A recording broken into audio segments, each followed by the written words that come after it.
Hi everyone, I'm happy to virtually welcome you all to today's Ad Art Show 2020 Lunchtime POV from MVVO Art. My name is Emily Anastasi from the MVVO Art team, and it's my pleasure to introduce today's episode of Secrets to Successful Collecting, hosted by Debbie Wells of Artful Circle, featuring interior designer Nancy Williams. Welcome guys, let's get started. Hi, everybody. Thank you, Emily. And I want to introduce, my name is Debbie Wells, and I want to introduce everyone to my good friend and a very talented interior designer, Nancy Williams. Hi, Debbie. Thanks for having me. Well, I'm thrilled. Now, so far we've done, I've done 2 interviews with collectors. So we had 2 different collectors and it was really fascinating, but I wanted to, just change it a little bit and talk to someone like you who has a very unique perspective on collecting and having art in your home. So one of the things I wanted to mention before I let you go is that you are, one of the reasons you have such a unique perspective is because not only are you a interior designer, but before that you worked in the advertising field and got some skills and perspectives from that.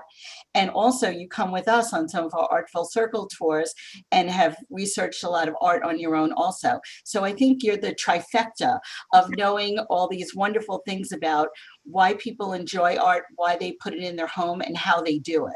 So that's why we asked you here today. So go for it. Tell us about how you started in advertising first. Thank you. Well, I was a communications major with an emphasis in advertising and marketing in college. And when I graduated, I moved to the city and began my career in advertising, specifically at the beginning market research. And that really helped me put a finger on the pulse of focusing on demographics and psychographics of the population at large, specifically how it pertained to whatever product we were marketing. And when I moved after kids, when I had my second career in interior design, that really helped me because many of my clients were actual builders that were building entire communities, and they wanted each home to look different but be marketed to appeal to as mass an audience as possible so that the homes would be sold. So that was not as big a challenge for me as one would think, because with my advertising background and folding that in to marketing and creating spaces that would appeal to a mass amount of people, it was a unique blend and I was able to do that.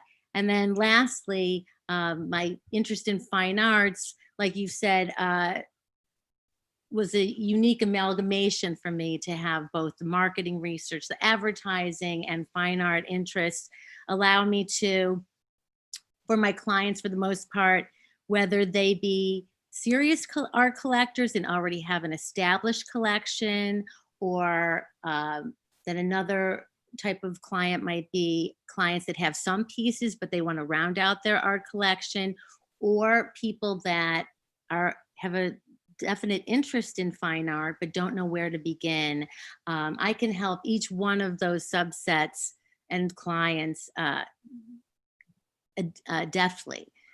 So actually, let me ask you a question about matching a personality with the person who is looking to someone like you, who's an interior designer, and they say, well, we like this kind of style, we like that. How do you guide them through the process of finding art that would work with them, that they could live with in their home? Right. So that's actually speaks to a strength that I believe I have. I don't like to take one style and have that be my signature and impose it on people. I like to get to know my clients and see what would really appeal to them and speak to them, and what type of oasis they want to create in their home so that when they walk in the door every day, they feel really happy.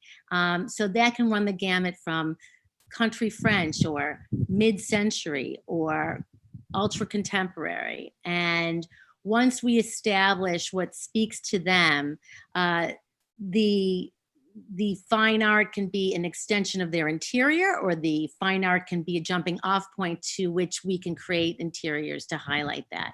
For instance, if I had a client that had an extensive collection already, my main goal would be to create an interior to highlight those pieces that they have collected over the years and they're so proud of.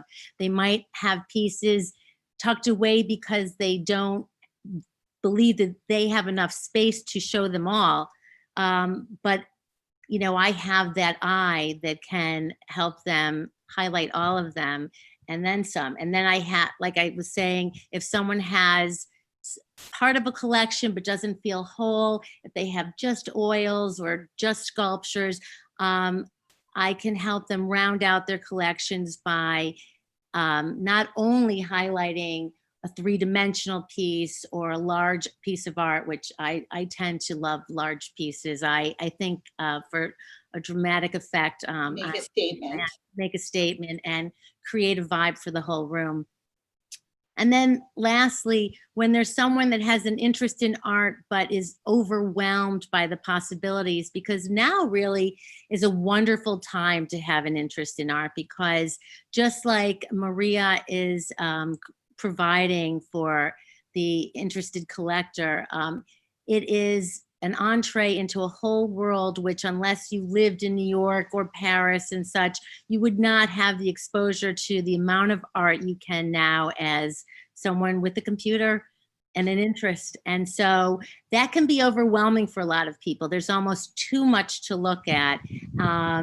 So if someone were to be interested in collecting in that manner, I can act as the curator. Once I see a few pieces that I'd ask them to show me, you know, to go on a site and show me what is piquing their interest, I can then do the combing for them and curate and provide, out of thousands of pieces, 20 pieces that might really speak to them and allow them to not shut down because they've become overwhelmed with the amount of what's out there, and really hone in on what speaks to them. So Well, these are endless. I think that the MVVO, which is Maria's company, and the Ad Art Show is a great resource, because not only are you seeing really great art, but you're seeing art from people that are creative, and the price points are really vary. Most of these people are professionals in the advertising world, and you would know those people are very creative as well.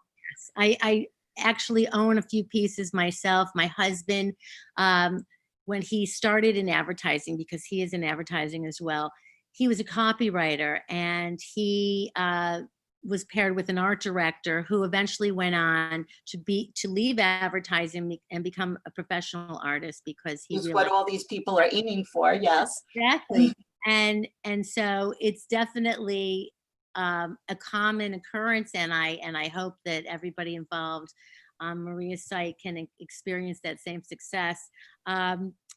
I feel that, you know, there's so many different ways to express yourself, and advertising being an avenue into fine art is very common.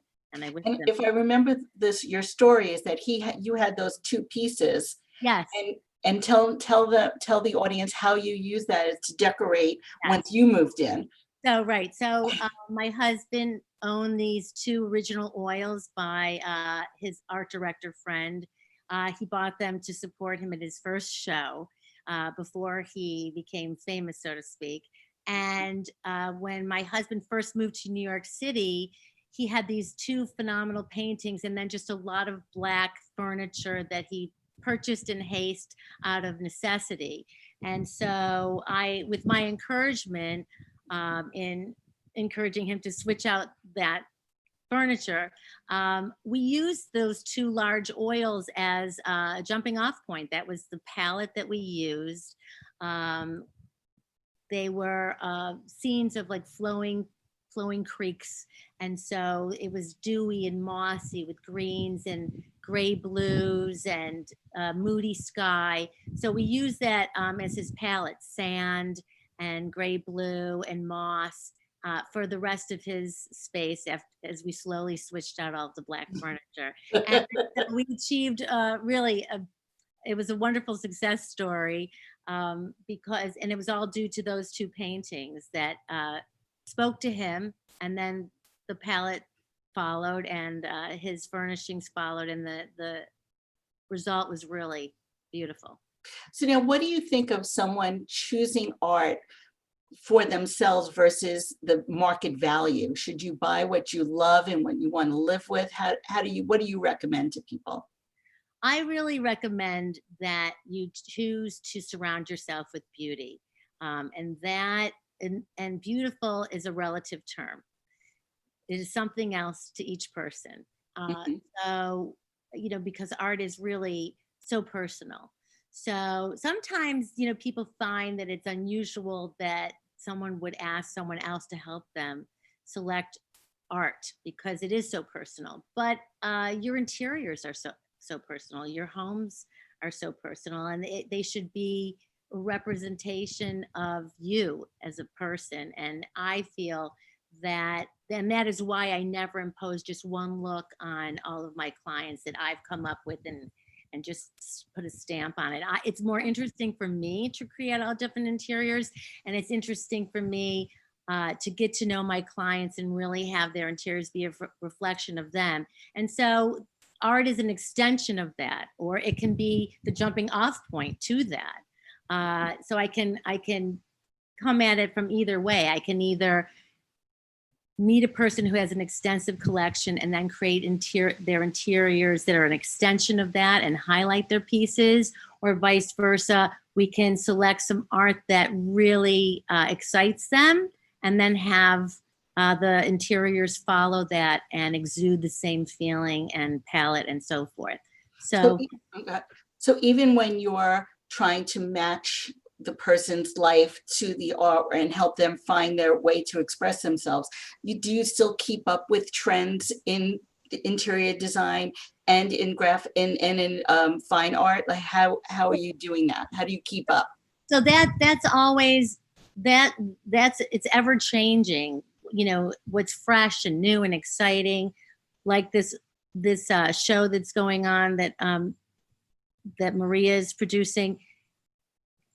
The internet for me has been such a blessing because you can't attend every art show to call the special pieces for your clients that they're looking for. So it has become an incredible tool for me.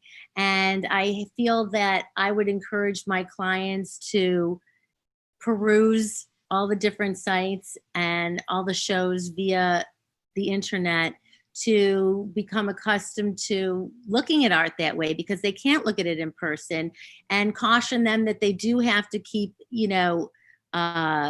scale, for instance. To me, that's the most deceiving. When you look at it, it takes a little practice to read the measurements or whatever, or see it in scales. It also helps. But so you recommend looking at a lot of things online, virtually, and then if you have the opportunity to see it in person, it can give you a different perspective on it. But some people just buy it right on the internet. Right. Well, because when you see it online, you're seeing it on your computer screen, where in fact it might be and most times obviously it's a much bigger piece and it has that much more impact on you emotionally, whatever that is. But the ability to have exposure to the amount of art you can expose yourself to now trumps any of the alerts I wanted to say about understanding scale and not being able to see quite as much of the brush strokes or the etchings or what have you. The benefits far outweigh the negatives, and someone like me or whomever else, someone at a gallery, once you find what you love and you could possibly see that piece at a gallery, would be able to help you and help you understand scale and so forth, and how it could impact your home or not. I'm not sure if you're aware of this, and I'll tell everybody about it, but everything that people see on this show at the Oculus, the Art Show, there's hashtags next to every picture. And so if you want to see it alone and see it online, they're affiliated with artsy.com. And so you can just go on Artsy and see everything, not just the as you're walking by in the Oculus. And I think that's a fantastic resource to be able to see everything. And like you said, edit and curate it either for yourself or with an interior designer with you. I think Maria was really ahead of her time when she thought about using this technology and not have a brick and mortar gallery. So this is the way to go. I think COVID just pushed everybody a little forward faster.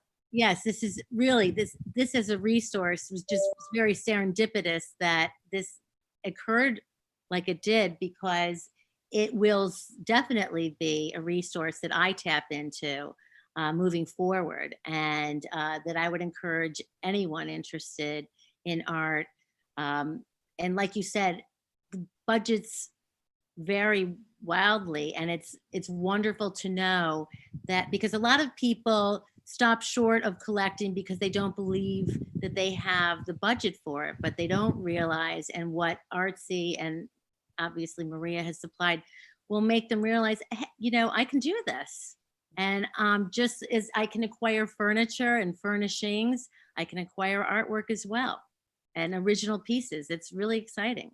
Well, also, I have to just say that I'm sitting here right now in Long Island, virtually, and obviously you are always in New York City, but right now, just tell us a little bit about where you are, because everyone is looking at this idyllic location. We're saying, oh my God, you don't have to say you're exactly where you are, but just generally, where are you? The oh my God would happen actually if I turn the computer around, because I'm right in the water. But it's really just a wonderful little getaway. We're in Martha's Vineyard right now at a family home. And we've been fortunate enough to sneak away for several days, and we're really enjoying it. And I am going to galleries masked and seeing a lot of beautiful pieces. But I'm really looking forward to going on artsy.com and looking at all of the pieces that are at the Oculus show, and considering them for my clients. That's wonderful. That's really wonderful. Well, Nancy, I think it's really exciting that, well, Nancy and I are very good friends, so it's even more exciting to see and have this wonderful conversation with you. And I'm here, you're there, and everybody is everywhere. And none of us are actually at the Oculus right now, but I kind of wish I was, because it is a spectacular show. So, and I think plans to go there together. Yeah, absolutely. And I think that because we both have experience in the graphic design / advertising world, and when we see that that world is combining with the fine art world through MVVO, I think it's very exciting. Wouldn't you agree? Creativity is creativity. Exactly. And it comes in all different forms. And when it all comes together, it's even more exciting. Okay, well, I think that's a wrap, and I really appreciate it. And everybody, I'm going to be doing three more interviews, but this time with the artist winners, and it should be really interesting to hear about the artists themselves from the artists themselves. Anyway, thank you very much, and hope to see you soon. Thanks, Deb. Thank you. Bye-bye. Bye. Thank you, Nancy. Thank you, Debbie, for today's great conversation. And thank you everyone for tuning in on today's live stream. All POV interviews will be available for viewing on mvvart.com and on MVVOR's YouTube channel. We encourage you all to tune in tomorrow for the next live Lunchtime POV episode of Creative Ambassadors in the Ad Industry, hosted by Bennett D. Bennett, featuring Tracy Fox-Patani, CEO, Butler, Shine, Stern & Partners.